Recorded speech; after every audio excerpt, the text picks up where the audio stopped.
sua Bíblia no Evangelho de João, capítulo 2.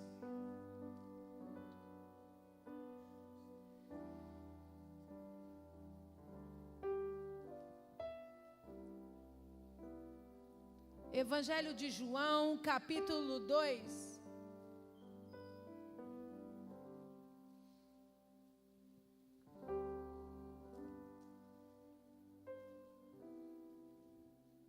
Você achou? Diga amém.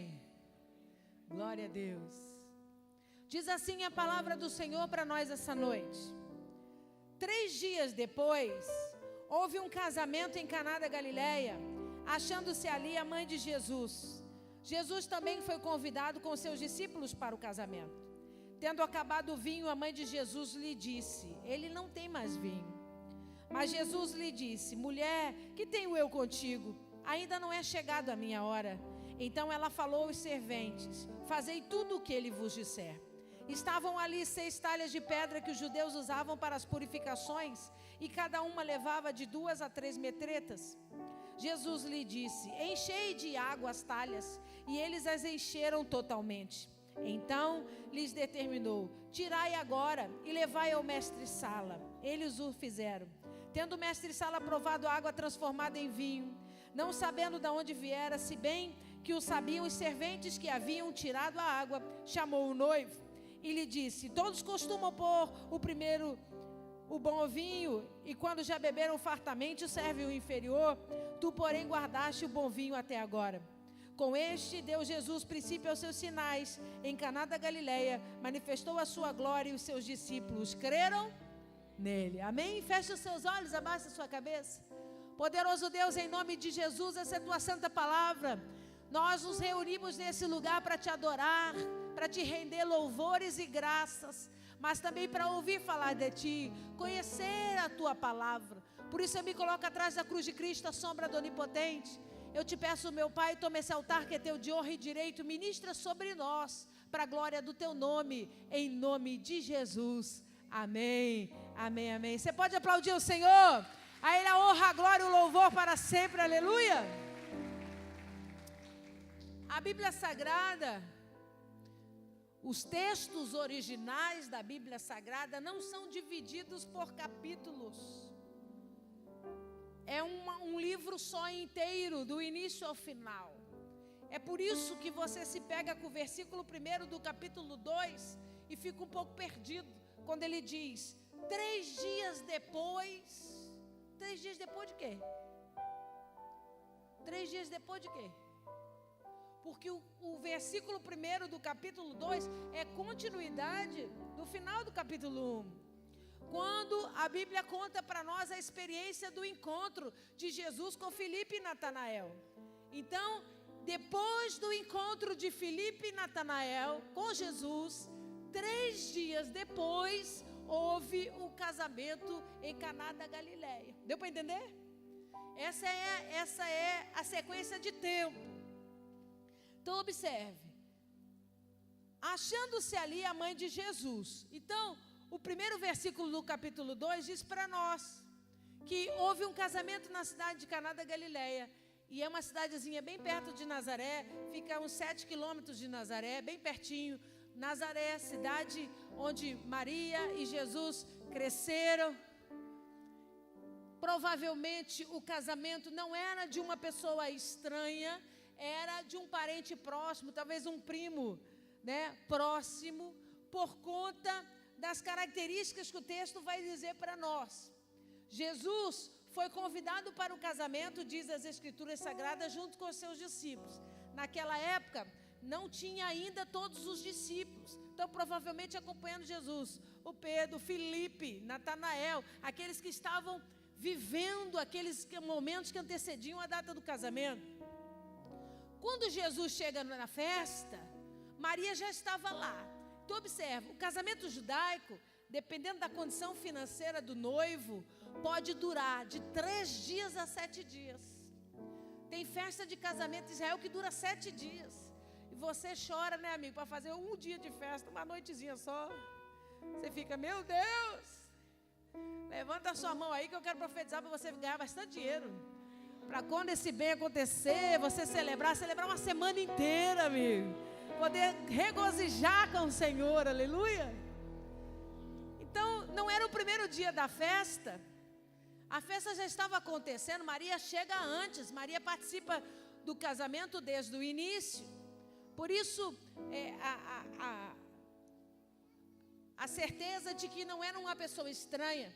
Outro detalhe importante é que Maria não fica como convidada, Maria não fica sentada observando a festa, Maria se coloca no serviço para ajudar.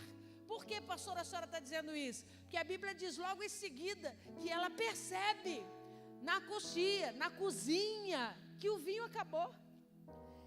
Ela percebe que o desespero, o nervosismo daqueles serviçais.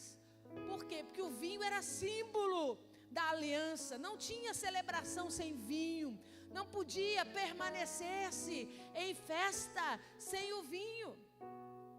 Então, Maria percebe, o vinho acabou, o coração dela é tomado de uma angústia. Por quê? Porque ela se coloca no lugar daqueles noivos. Ela diz, meu Deus, esse casamento vai ser falado pelo resto da vida.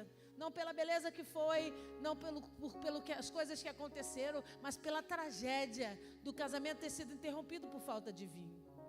Imagina você dando uma festa, todos os seus parentes e amigos queridos lá, e o garçom chega e diz para você, acabou a bebida. Aí você diz, serve o suco. Ele diz, não tem nem água, não tem mais nada. Aí como é que faz? Os convidados estão na festa, e aí você fica na festa um tempo, né? Mais uns 10, 20 minutos, da meia hora você diz, vamos embora daqui, né?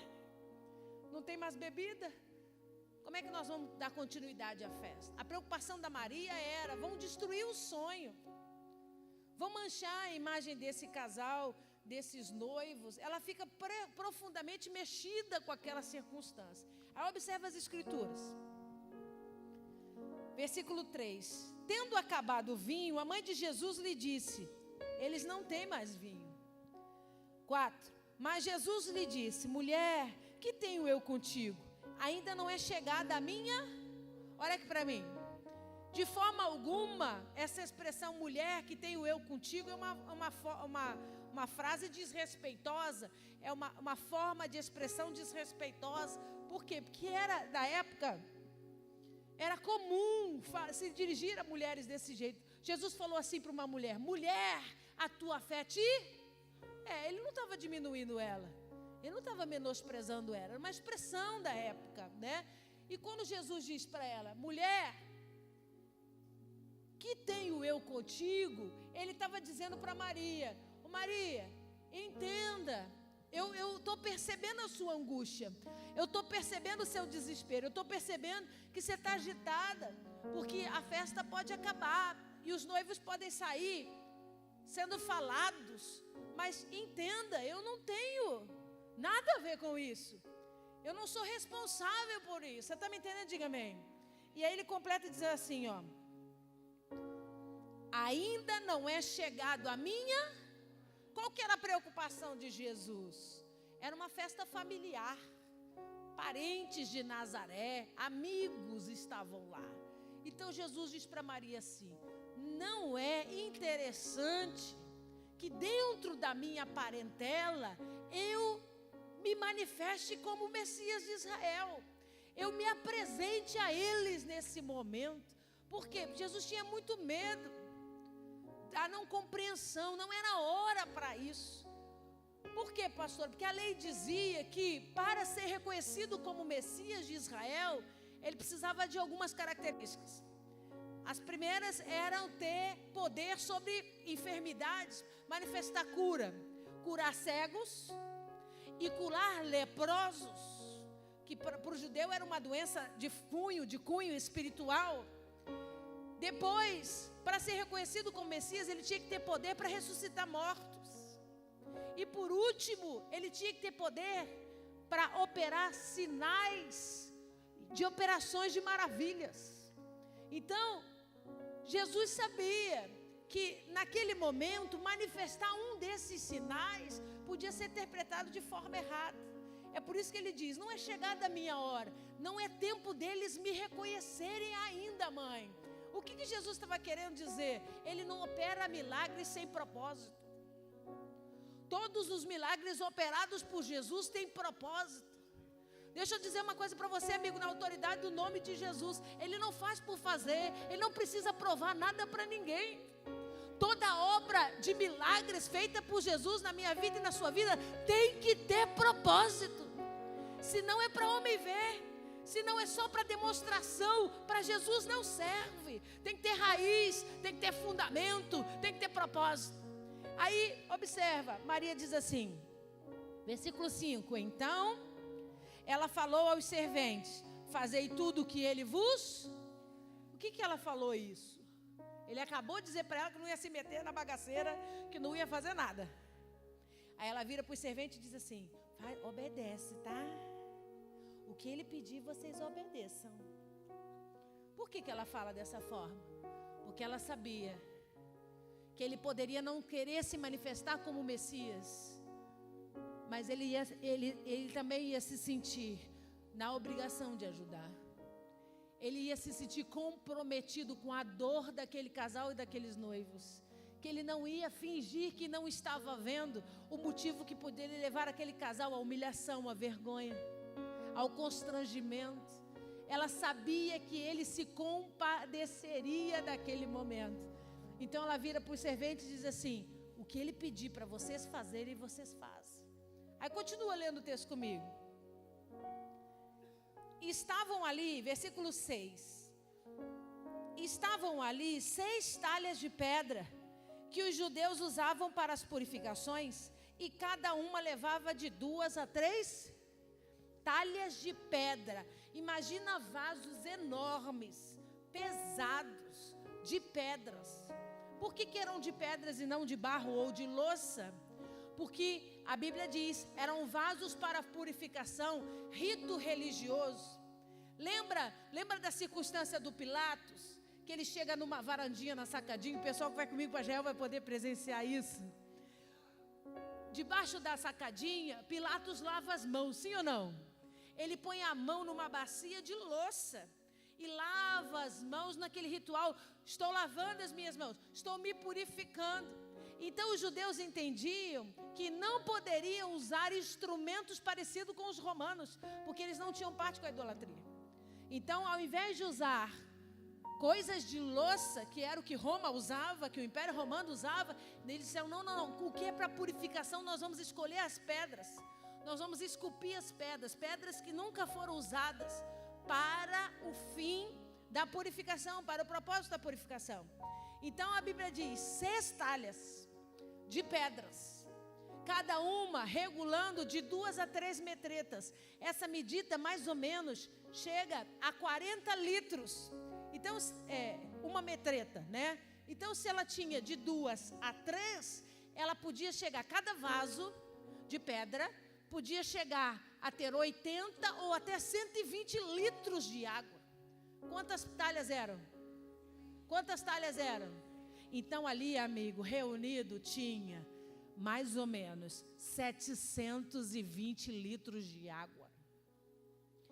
É água para chuchu. Pastora, se a gente conhece a história de Israel e sabe da dificuldade que Israel tem com água, como que eles conseguiram? Porque a cerimônia de casamento foi numa sinagoga em Caná da Galileia. E toda sinagoga tem um poço de águas, exatamente por esse propósito. A água no rito religioso é fundamental para a purificação. Eles precisavam usar muita água. Então, a sinagoga tinha, né, um poço de água onde eles podiam retirar essa quantidade de águas. Aí observa a continuação do texto. Jesus lhe disse, versículo 7, enchei de água as talhas, e eles as encheram. Então raciocina comigo. Se eu peço para você encher de água um objeto, é porque esse objeto é o quê? Vazio. Então, quando Jesus chega na festa, imediatamente a Maria procura ele e diz, nós estamos com um problema. O vinho acabou. O casamento vai ser dado como uma frustração total. Os noivos vão ser humilhados e envergonhados. E você sabe que a ausência de vinho é a ausência do símbolo da aliança. Não tem como celebrar sem aliança. Não tem como regozijar sem aliança. E aí incomoda Jesus. Jesus diz aos servos: enchei as talhas de água. As mesmas talhas que foram cheias para purificação durante a cerimônia de casamento, foram esvaziando. Por quê? Porque os judeus chegavam na festa, a primeira coisa que eles tinham que fazer, lavar as mãos e os pés. Dependendo de onde vinham, pela estrada que vinham, até molhar um pouco acima dos pés, para se sentirem purificados, dignos de entrarem na celebração. Então as pessoas foram chegando para a festa, faziam fila, lavavam as mãos. E até hoje é assim. Se a gente for no muro, vocês vão ver, tem pias perto do muro, para que eles lavem as mãos antes de se aproximarem do muro. Rito religioso. Isso não é obrigação da lei, não tem nada a ver com a lei, é religião. Eles determinaram que a purificação pela água tinha poder e importância. E os judeus entendiam que precisavam, a purificação começava de fora para dentro. Se lavavam do lado de fora para que Deus pudesse fazer a obra pelo lado de dentro. Você está entendendo? Diga amém. Então as pessoas foram chegando na festa, se lavando, se purificando. Quando Jesus chega para operar o milagre, as talhas estão praticamente vazias. Água lá no fundinho. E ele olha, e ele chama os serventes e diz assim: eu preciso que vocês encham essas talhas de água. E os serventes vão e começam a trazer a água. Da onde? Do poço da sinagoga. Começam a trazer a água em cântaros pequenos. Os estudiosos dizem que eles deram umas 40 voltas, enchendo a água e voltando para encher as talhas de pedra. Enchia os jarros menores e transferia para as talhas de pedra. Aí, observe o que a Bíblia diz. Versículo 8. Então lhes determinou: tirai agora e levai ao mestre-sala. E ele os fizeram. O mestre-sala não é o marido da porta-bandeira. Graças a Deus. O mestre-sala é o cerimonialista, o responsável pela festa. É aquele que tem a autonomia e a autoridade para decidir a cerimônia, como que vai servir, o que servir. Ele era responsável pela compra. Era como se fosse hoje o responsável pelo buffet. O chefe, né, que define o buffet. Então, quando Jesus manda encher as talhas de água, ele separa uma parte e diz: leva para o mestre-sala provar, porque ele é o responsável pela festa. Aí eles levam até o mestre-sala essa água, e aí então já debaixo do milagre, transformada em vinho. Acompanhe as escrituras. Tendo o mestre-sala provado a água transformada em vinho, não sabendo de onde viera, se bem que o sabiam os serventes que haviam tirado a água, chamou o noivo. Então observe, ele é o responsável pela festa, mas ele está tão desligado, que ele nem percebeu que o vinho acabou. Ele nem percebeu que o vinho acabou. Os serventes chegam para ele com uma concha com o vinho novo. E aí ele experimenta. Quando ele experimenta, ele diz: que é isso, rapaz? Tem uma coisa errada aqui. Porque é de costume servir o melhor vinho primeiro. Por quê? Porque é a forma como a gente recepciona as pessoas. Então a gente serve o que a gente tem de melhor. É o que eu vou dizer, é assim que acontece nos buffets. Você começa tomando a coca e termina tomando só Deus sabe o quê. E aí serve-se a melhor, é a apresentação, é a cara do buffet, né? Todo mundo tomando o melhor vinho.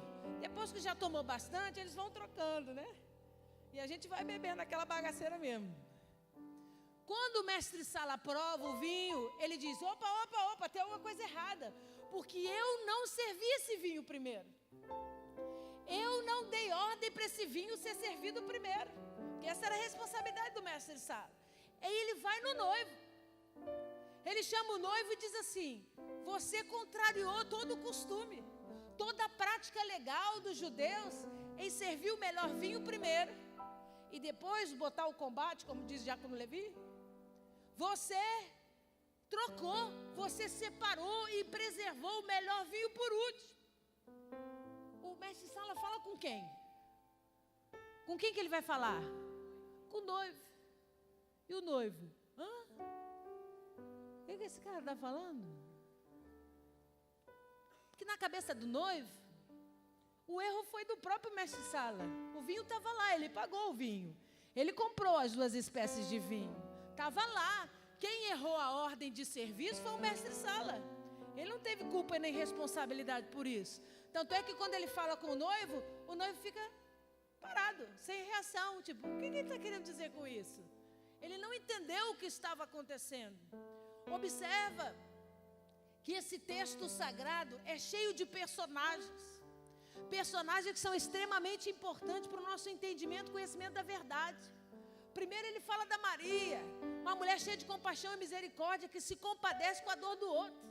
Levanta a sua mão que eu quero profetizar, amigo. Em nome de Jesus, quem dera a igreja se colocar nesse lugar, onde ela não vai buscar os seus próprios interesses, mas vai sentir pena, vai sentir compaixão daqueles que estão debaixo de humilhação e de vergonha, e vão tentar ajudar, vão tentar fazer alguma coisa para amenizar a dor do outro. Depois, a Bíblia fala para nós dos serventes. Quem eram os serventes? Os servos. Os servos participam de todo o processo do milagre. Eles sabem que Jesus mandou eles pegarem água para depositar água nas talhas de pedra, no lugar que era usado para o rito religioso de purificação. Eles viram, eu não peguei vinho, eu peguei água no poço da sinagoga, eu trouxe garrafa de água, dei 40 voltas. E enchi essas talhas. O problema é que quando eu fui tirar a concha para levar para o mestre-sala, já não era mais água. Era vinho. E o melhor vinho que se podia provar sobre a terra. Os serventes, os servos, foram testemunhas de todo o processo do milagre. Deixa eu falar uma coisa para você na autoridade do nome de Jesus. É assim que Deus quer fazer na minha vida e na sua vida. Quando nós somos servos do Senhor, nós obedecemos todas as suas ordens e somos participantes de todo o processo do milagre. Você não vai ficar confundido, não. Você não vai ficar sem saber o que Deus vai fazer, porque aos eleitos Deus entrega toda a verdade. Aleluia! Aplauda ao Senhor.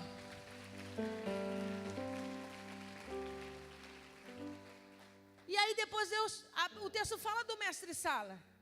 Essa pessoa que teria responsabilidade sobre a festa, que teria responsabilidade sobre os comes e bebes, sobre o andamento da festa. E observa, amigo, que a responsabilidade da falta do vinho era dele, exclusivamente dele. Porque quando você chega na casa de festa, você diz assim, eu quero fazer uma festa para 100 pessoas. Aí ele diz, vai ter bebida? Você diz, não, porque nós somos crentes. Aí ela diz, ai, ai, ai. Que crente não bebe, mas come. Aí ela pensa assim, se os que bebem comem 10, os crentes vão comer 25. Então ela faz a conta dos salgadinhos. Ela diz, se nós usarmos tantos centos, vai dar para a festa. E você confia nela, sim ou não? Porque ela tem experiência.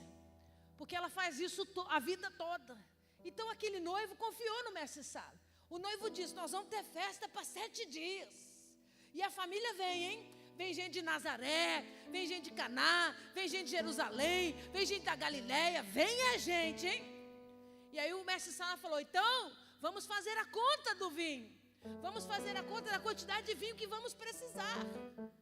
Então, todo o erro da frustração desse casamento, a pressão desse erro estava sobre a vida do mestre-sala. E como é que ele estava? Melão. Nem aí. Primeiro que pelo comportamento dele, ele estava no salão, ao invés de estar na cozinha. Porque a Maria descobriu que não tinha vinho, ele não. A Maria que estava ajudando a servir, que se colocou como ajudadora, percebeu a ausência do vinho. O mestre-sala não percebeu, porque ele estava desfilando no salão. Deixa eu falar uma coisa para você, amigo. Tem muito crente mestre-sala.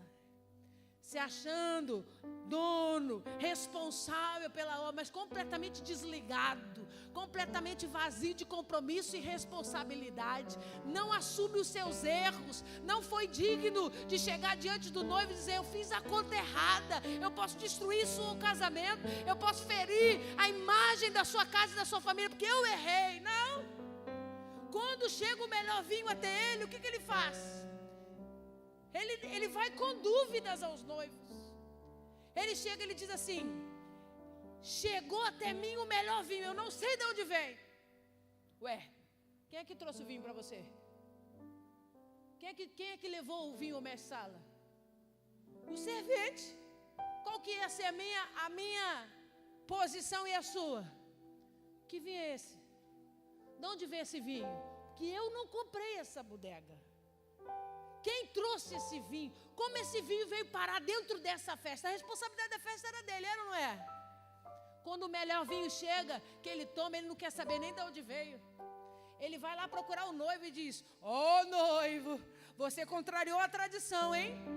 Todo mundo serve o melhor primeiro, você deixou o melhor por último. Que surpresa, hein? Você é o cara. E o noivo ficou: hã? Eu que bebo e ele que fica bêbado? O que ele está querendo dizer com isso? Porque está cheio de mestre-sala desse jeito, arrogante, dentro da igreja, que não procura saber como as coisas estão funcionando, não tem interesse de saber como que o sistema, o processo acontece. Ele só quer parecer bonito na fita para o dono da festa. Ele só quer se apresentar responsável para aquele que é o dono da festa. Vira para esse irmão que está ao seu lado e diga para ele: em nome de Jesus, 1000 vezes, prefira ser o servente do que o mestre-sala. Por que, pastora? Porque o mestre-sala, apesar de ter autoridade e domínio sobre a festa, não sabia da operação do milagre, desconhecia todo o processo. O servo não, amigo. O servo participou de todo o processo do milagre. O servo estava ali vivenciando toda a experiência do milagre. Pastor, o que a senhora quer dizer com isso? Amigo, em nome de Jesus, façamos o que a Maria nos ordenou. Vamos obedecer às ordens dele. Vamos acompanhar todo o processo de transformação em milagre, porque eu não vou ficar enganado em obra nenhuma que o meu Senhor fizer. E aí, aplauda Jesus. E aí, por último, a gente fala do noivo. O cara que estava vivendo um momento mais importante da vida dele, vai constituir uma família, vai ser um só com a sua esposa. Sonhou com aquele dia, né?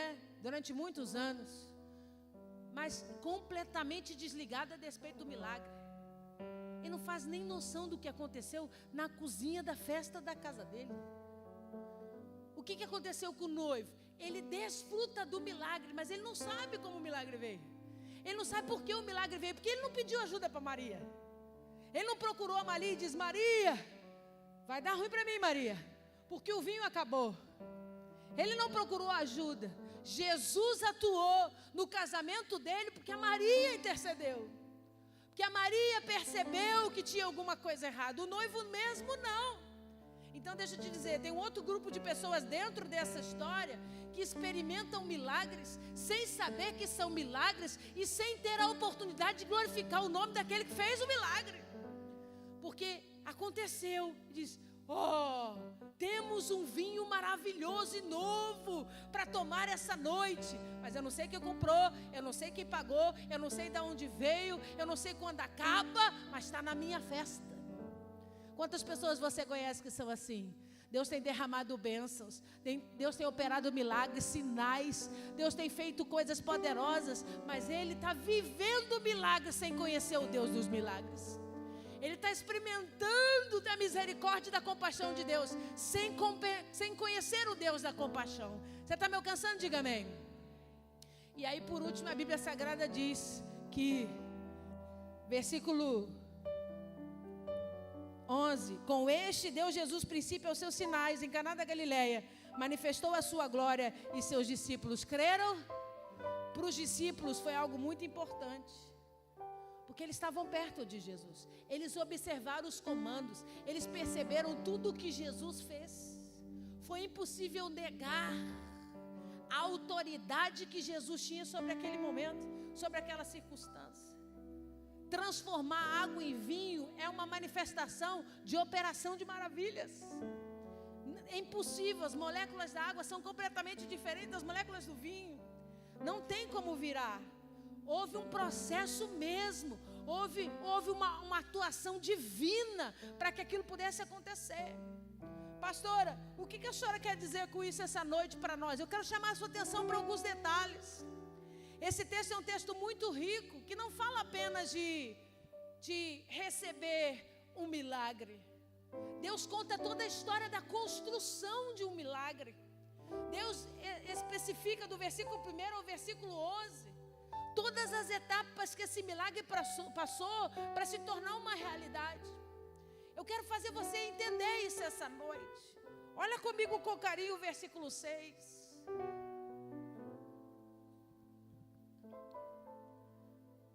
Estavam ali 6 talhas de pedra que os judeus usavam para as purificações, e cada uma levava de 2 a 3 metretas. Jesus lhe disse: enchei de água as... Então, raciocina comigo. Você não pode ler Bíblia de qualquer jeito, não. Você tem que questionar, você tem que perguntar, você tem que entrar na história para você entender. Raciocina comigo. As talhas de pedra eram para quê? As talhas de pedra eram para quê? O rito religioso, prática religiosa.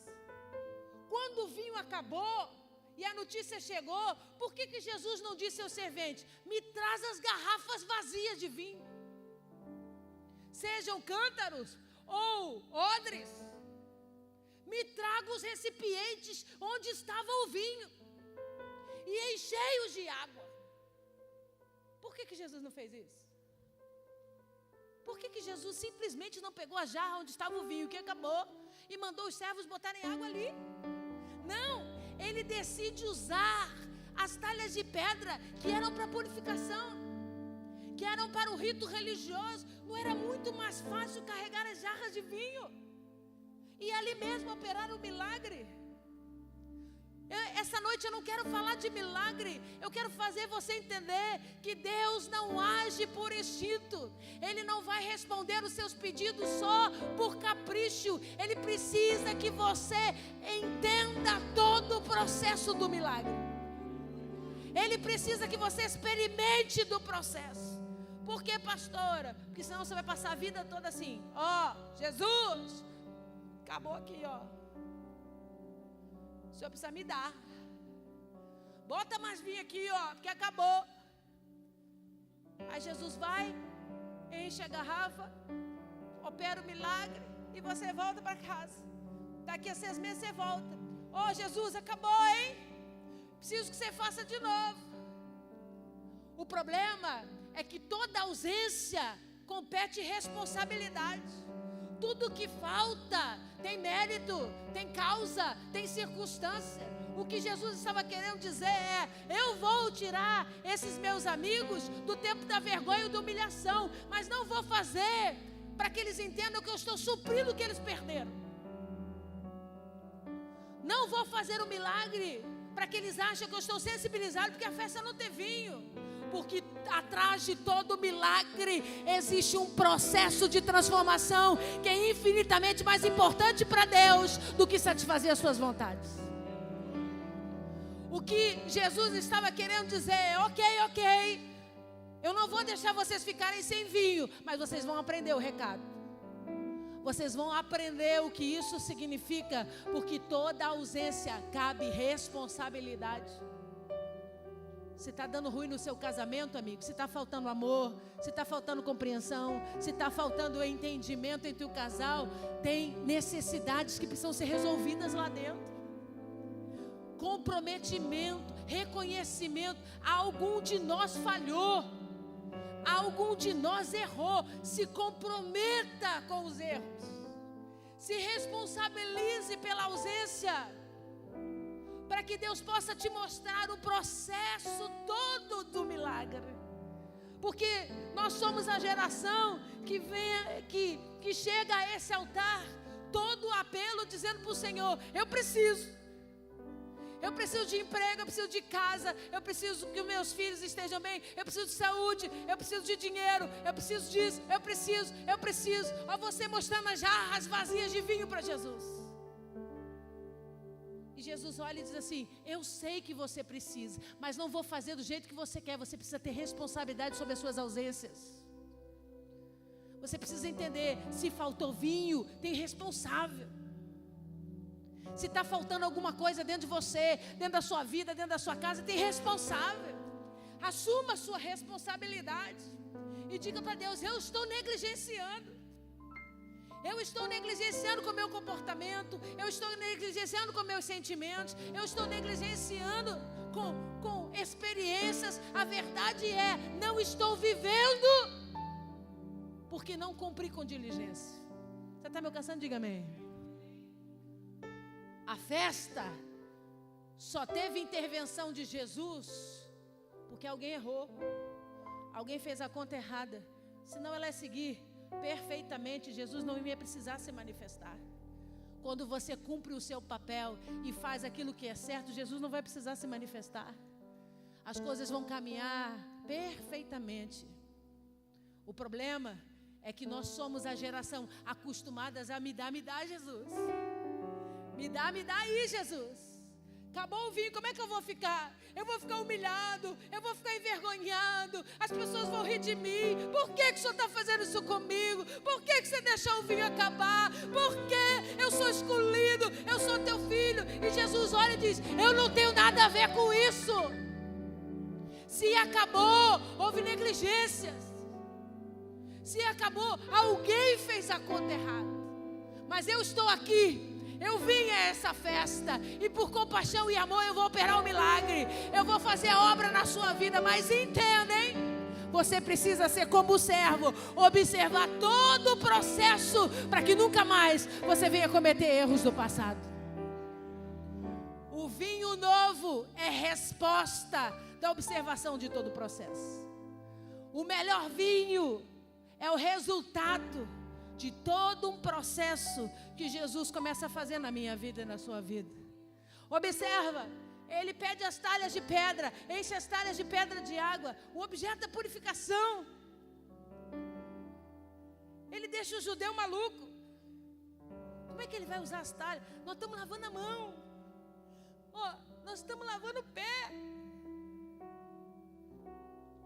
E ele pede para encher esse negócio aí de água para operar um milagre.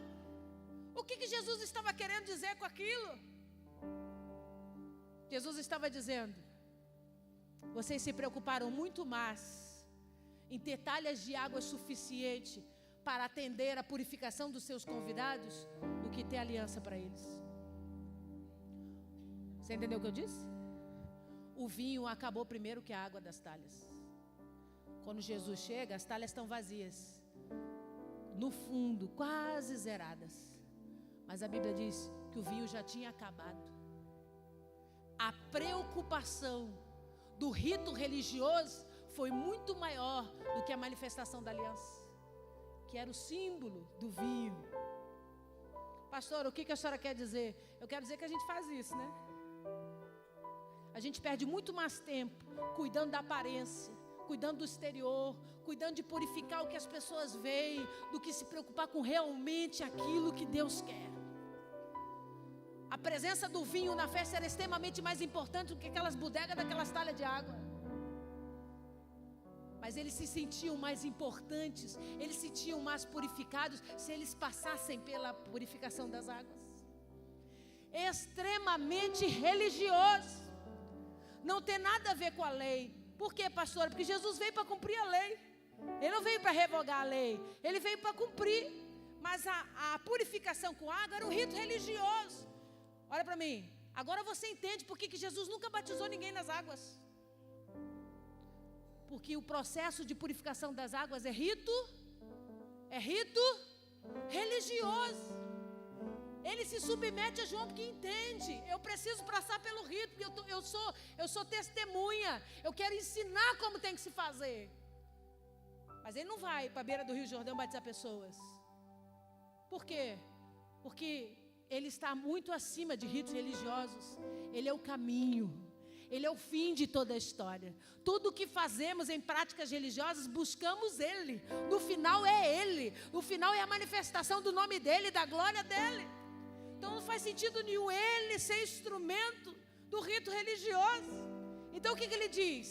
João me batizou, eu cumpri o propósito, obedeci. Agora vão vocês e batizem os homens. Batizem os homens no nome do Pai, do Filho e do Espírito Santo.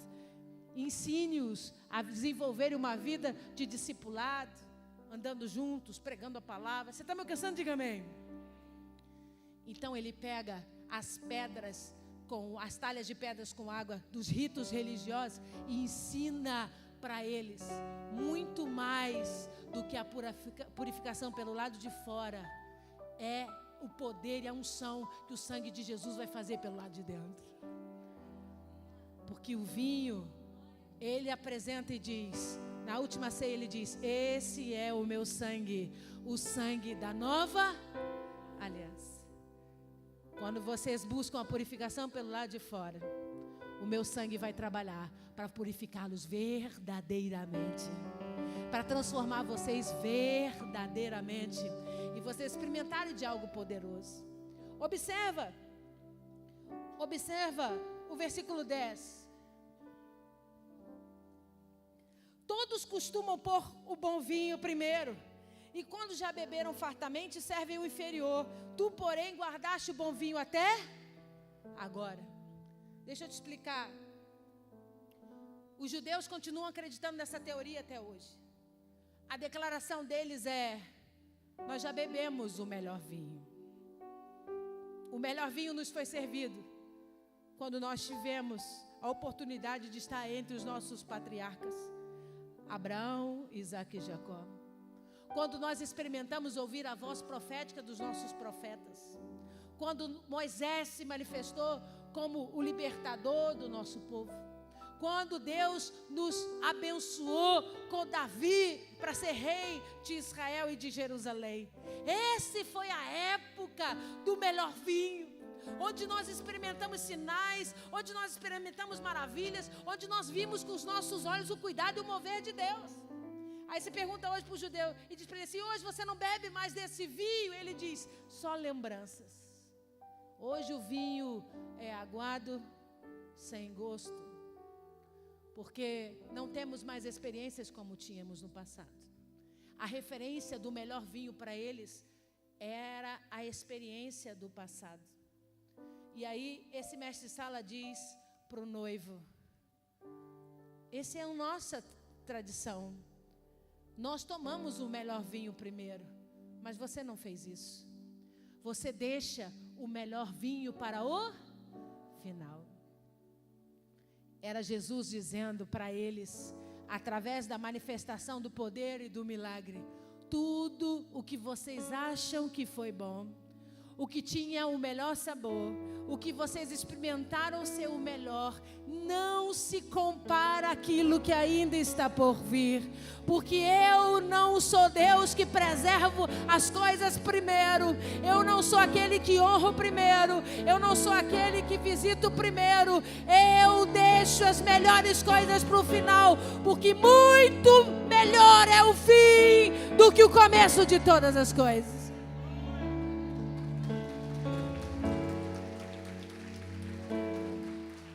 Deus estava dizendo: vocês vivem de memórias, eu vou dar-lhes a experiência do melhor vinho. Coisa que ninguém nunca experimentou até agora, porque eu separei para os últimos dias. Aleluia. Pastora, por que 6 talhas? Eu vou terminar. 6 é o número do homem. O homem foi criado no 6º dia. Israel essa semana celebra Rosh Hashanah, que é o ano novo judaico. A mudança do ano. A partir de quarta-feira o ano vai ser 5.779. Porque esse ano, essa contagem é contada desde o primeiro dia da fundação do mundo, da criação de Deus, Gênesis capítulo 1, verso 2, até os dias de hoje. 6 talhas de pedra. 6 é o número do homem. E a representação das talhas diz para nós a despeito de marcação de tempo. É como se Jesus estivesse dizendo: 6 talhas de pedra é o tempo, 6.000 anos. 6 períodos de 1000 anos.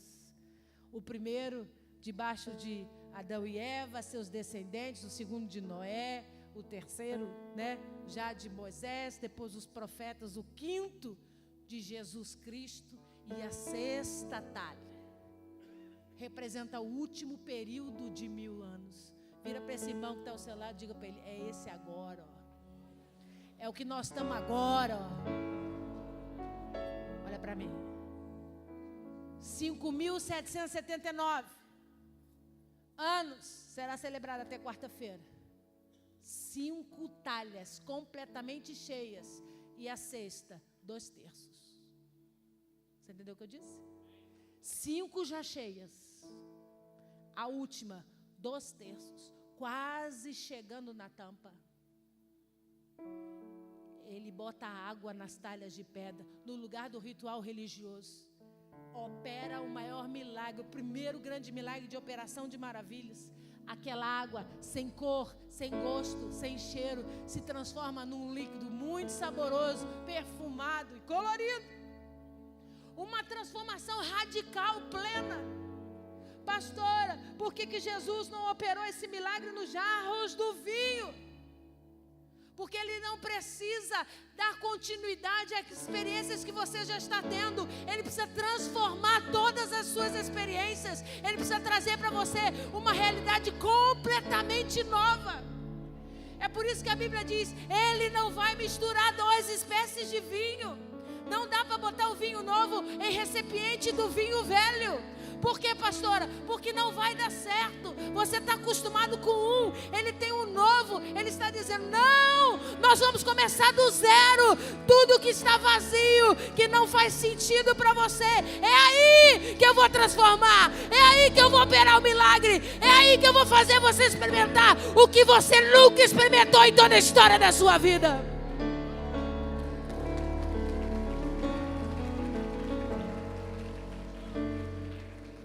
Seis talhas de água, 6 tempos de 1000 anos, debaixo de religiosidade, debaixo de rito religioso, em busca de práticas religiosas. E ele diz: mas vai chegar na última.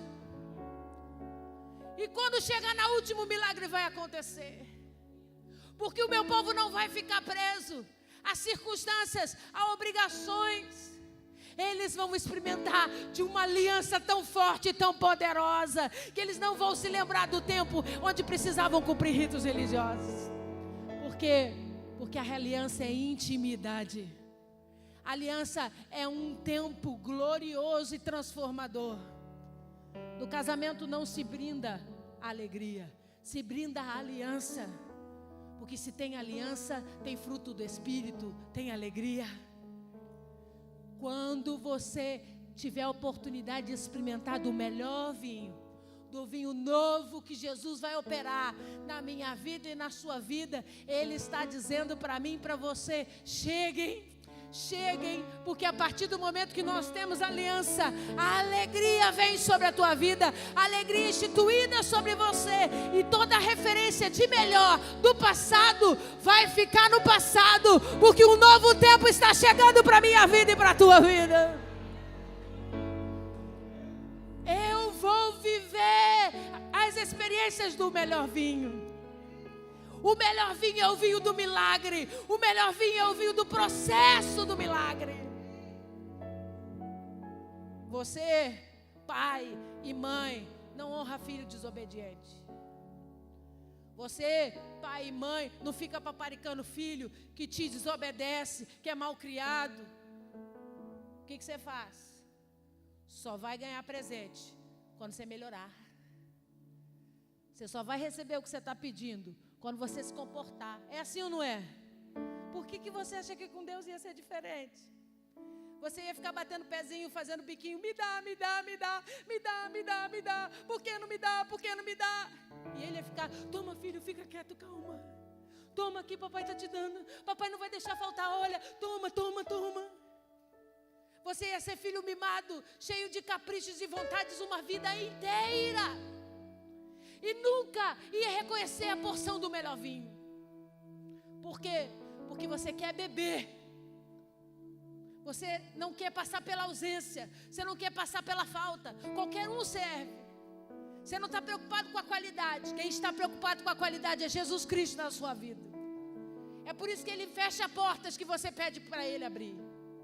Porque Ele diz, você quer qualquer coisa? Eu não, eu quero o melhor. Para você serve qualquer coisa porque você tem medo da solidão, você tem medo de ficar sozinho, você tem medo dos anos passarem e as coisas não acontecerem. Eu não funciono desse jeito, eu opero debaixo de transformação. Não vou te dar qualquer coisa, vai sair da água para o vinho, mas é o melhor vinho que eu posso te dar. Aleluia!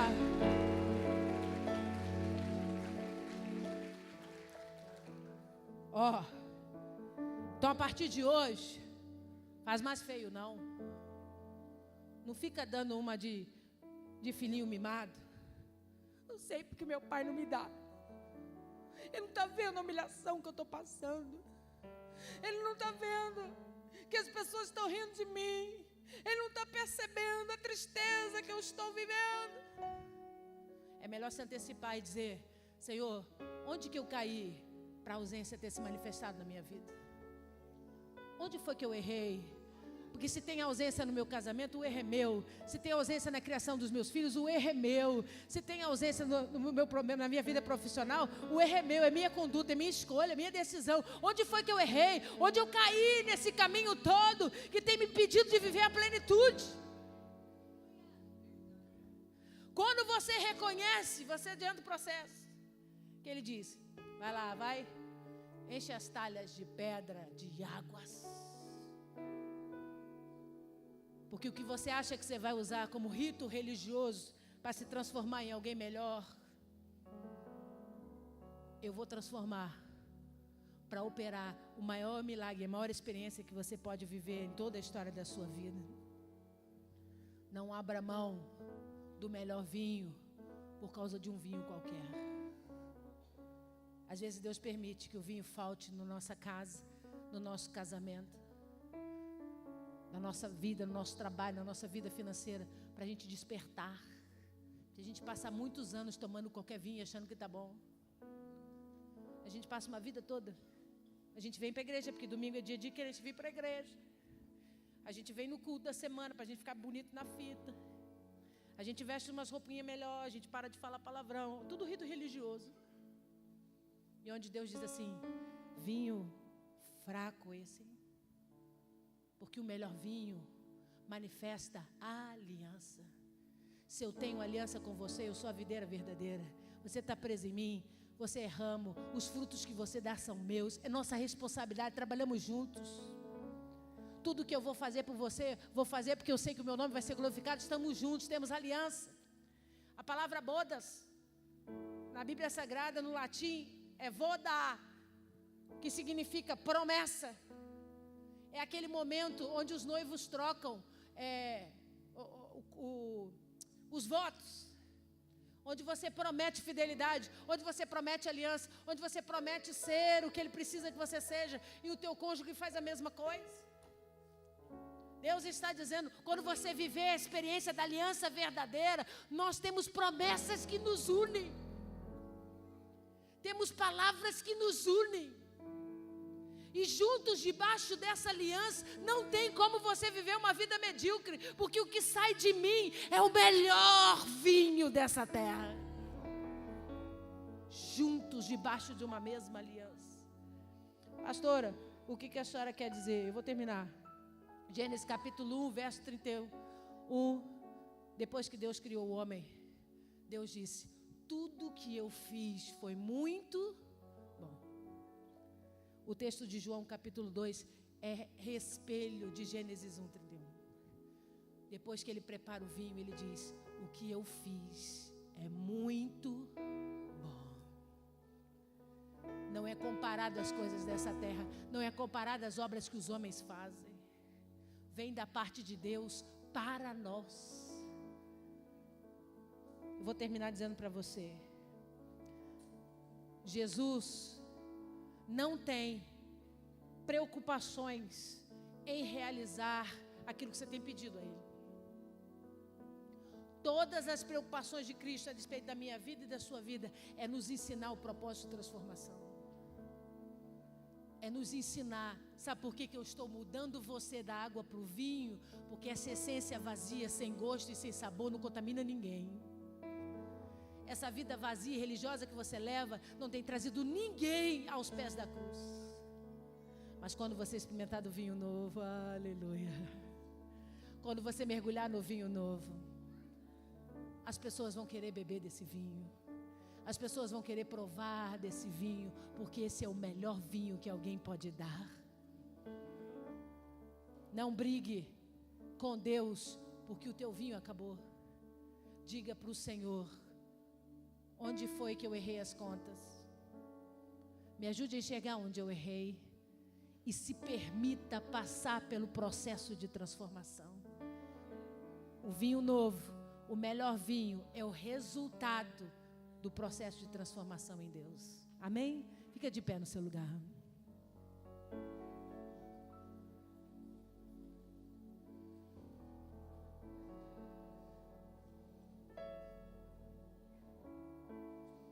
Eu não quero que você se preocupe mais com o rito religioso do que com a aliança. Você se preocupa mais com o que as pessoas falam de você, do que as pessoas pensam em você, do que as pessoas vão dizer de você, do que eu e você. Tem mais água nas talhas de pedra do que vinho para servir na festa. Jesus quer mudar essa situação. Olha o que acontece. Depois que o milagre acontece, ninguém mais que chegou na festa pôde se purificar. Por quê, pastora? Porque não tinha mais água na talha. O que estava dentro da talha era o quê? Vinho novo. Jesus transforma toda aquelas 6 talhas de pedra em o melhor vinho. Olha o que eu vou dizer. A Bíblia não diz para a gente quantos dias de festa tinham para frente. Quantas pessoas ainda tinham na festa. Mas Jesus deixou 720 litros do melhor vinho para aquele casamento. O que isso significa, pastora? Porque quando a transformação vem de Jesus para nos trazer ensinamento, é infinitamente maior do que pedimos ou pensamos. Essa é a obra que Jesus quer fazer em nós. Nós vamos adorar o Senhor. Enquanto nós vamos adorar o Senhor, eu quero que você venha ao altar essa noite e dizer para o Senhor: Senhor, eu preciso experimentar desse vinho melhor. Eu não quero perder os anos da minha vida bebendo qualquer vinho. Eu não quero perder a oportunidade de experimentar do novo. O vinho novo é o poder. O vinho novo é manifestação da glória de Deus. O vinho novo é resultado da aliança e do compromisso com o Senhor. Quando nós vamos adorar o Senhor, vem buscar o vinho novo no altar essa noite para a sua vida, no nome poderoso de Jesus. Jesus, meu guia é. Aleluia. Amigo e protetor, Ele é o meu bom pastor. E quando eu senti temor, nele confiarei.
Olha para mim um minutinho.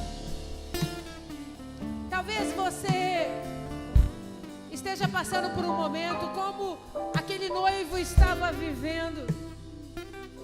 Não era da responsabilidade dele fazer a conta da quantidade de vinho que era necessária.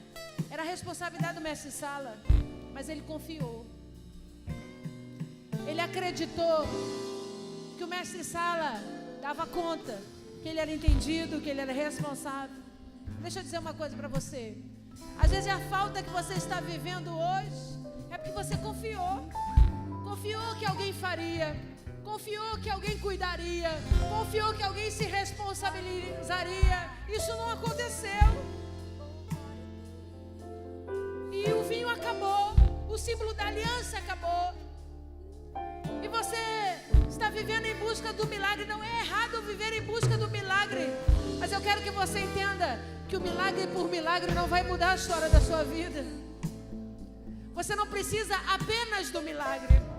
Você não precisa que as jarras voltem a ficar cheias de vinho. Você precisa do melhor vinho. Glória a Deus. Continuar numa festa com qualquer vinho te faz alguém comum. Te faz alguém vivendo uma vida comum. Não foi isso que Jesus chamou você. Jesus chamou você para ver uma vida excelente, uma vida abundante. Não é beber qualquer vinho, não é experimentar de qualquer aliança, é experimentar da melhor, da completa, da perfeita, daquela que vem direto de Deus para a minha vida e a sua vida. Deus vai botar vinho na festa de novo. Deus não vai deixar você ficar envergonhado, mas aprenda o processo para que isso nunca mais venha acontecer na sua vida. Para que você nunca mais dê mais valor aos ritos religiosos do que as consequências de uma aliança perfeita com Cristo. Não perca anos da sua vida buscando posicionamentos humanos. Bem baixinho, por favor. Se apresentar santo, perfeito para as pessoas. Você está se lavando nas talhas de pedra, ao invés de se preocupar com o vinho da aliança. Jesus está dizendo para mim e para você essa noite: eu sei que os ritos são importantes, os ritos nos ajudam a crescer, mas entenda, nunca se compararão o resultado da aliança. Quem é filho, quem tem direito à herança, tem direito à herança, isso é inegociável. Então, amigo, em nome de Jesus, eu não sei o que é que está faltando, eu não sei o que acabou na história da sua vida, mas Jesus me trouxe aqui essa noite para dizer para você: Ele tem compaixão de nós, Ele age por amor a nós, e Ele vai continuar agindo assim. O problema é que Ele não quer só botar vinho de volta na sua garrafa, que acabou. Ele quer te dar o melhor, e para experimentar o melhor, você precisa reconhecer todo o processo. Ele pegou o que era nada, o que não fazia sentido, o que não tinha gosto, o que era vazio, e transformou em algo poderoso, que deu sabor, deu alegria à minha vida. Foi isso que Ele fez, e é isso que Ele quer fazer essa noite. Põe a mão sobre o seu coração e diga comigo: Senhor Jesus, eu recebo do melhor vinho essa noite. Diga: eu abro mão das minhas experiências do passado, de tudo que eu titulei de bom. Eu quero declarar que eu estou aberto e pronto para experimentar o teu melhor vinho. É o teu melhor vinho que eu quero. Ministre esse milagre na minha vida, no nome poderoso de Jesus. Se é isso que você quer, diga glória a Deus, amém. Aplauda ao Senhor Jesus. Aleluia. Aleluia. Amém. Estenda a sua mão que eu vou ministrar a bênção apostólica. E antes de ir embora, você vai abraçar uns 2 ou 3, vai olhar no olho dele e vai dizer: tem vinho novo vindo por aí, hein? Tem vinho novo e bom vindo por aí para a sua vida, em nome de Jesus. Obrigado, Jesus, por essa noite. Obrigado pela tua presença, pelos teus louvores. Obrigado porque a sua palavra se manifestou nos nossos corações. Deus, nos leva em segurança para os nossos lares. Com o amor de Deus Pai, a graça salvadora do nosso amado Jesus Cristo de Nazaré, As doces consolações do Espírito Santo seja comigo, com você, com a tua casa, com todo Israel de Deus, até a volta do nosso Senhor, em nome de Jesus. Amém, amém, amém. Vai em paz, querido, que o Senhor te abençoe em nome de Jesus.